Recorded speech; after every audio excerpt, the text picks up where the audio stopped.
That is what we call a visual gag. I'll do that again because... Australia has a thirst for comedy and everyone wants in. Hang on a sec, I'll just put you on hands-free while I take my pants off. And she hung up. I was talking with someone just yesterday about the importance of comedy. It's almost a spiritual thing. I often talk about the stage being a sort of a sacred space. Is This Thing On follows 10 students at the School of Hard Knock Knocks as they embark on a journey to become Australia's latest comedy superstar. I'm married, I've got 2 kids. I'm a Frankston girl. 16 weeks ago, I had open heart surgery. I just want to expose myself, not like literally. Turns out I am terrible with men. I got dumped. Well, I'm not gonna bloody be outbraved by a bunch of blokes. I can't see myself doing anything else. My name's Steve and I'm good at sleeping. If you look up Stacey Martin, you'll actually find a self-diagnosed nymphomaniac. When you meet somebody for the very first time, in the first few seconds we get an impression of what they're like, and our impression of that person is based on our observation. But what if our observation's wrong? My job or my role over the next few days is to help you combat those type of fears or concerns. It took me back a little bit, and I put so much pressure on myself.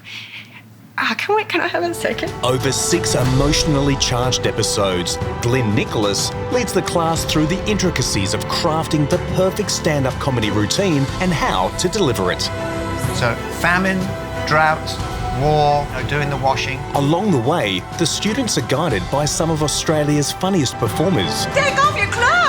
challenging them to find that elusive ingredient that will set them apart from the rest. This is an exercise in adapting your routines to fit with your audience. We've got 30 10-year-old children. They're going to be your audience today. If I give you money...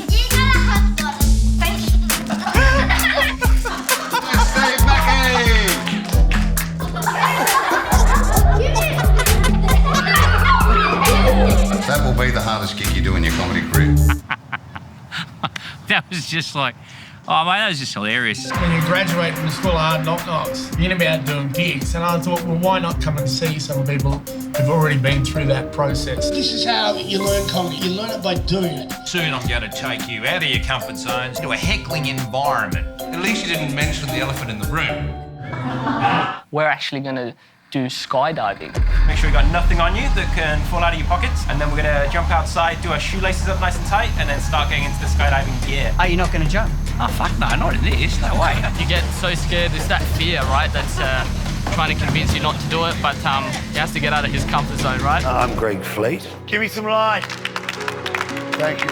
So this is the Melbourne Town Hall. You may never get the opportunity to work here, except for today. Yeah, today each of you is going to get up on this stage and just do a couple of minutes of what you're going to do tonight. This may be the last time you ever work on this stage. It could be the first time of hundreds of times you'll get to work on this stage. After 6 grueling days, each student bears their soul on stage, performing an original 5-minute set to a laughter-hungry audience. This is tough, because you got to put yourself out there. I knew she'd come from Frankston, but there was never a mention that that was going to be a part of her routine.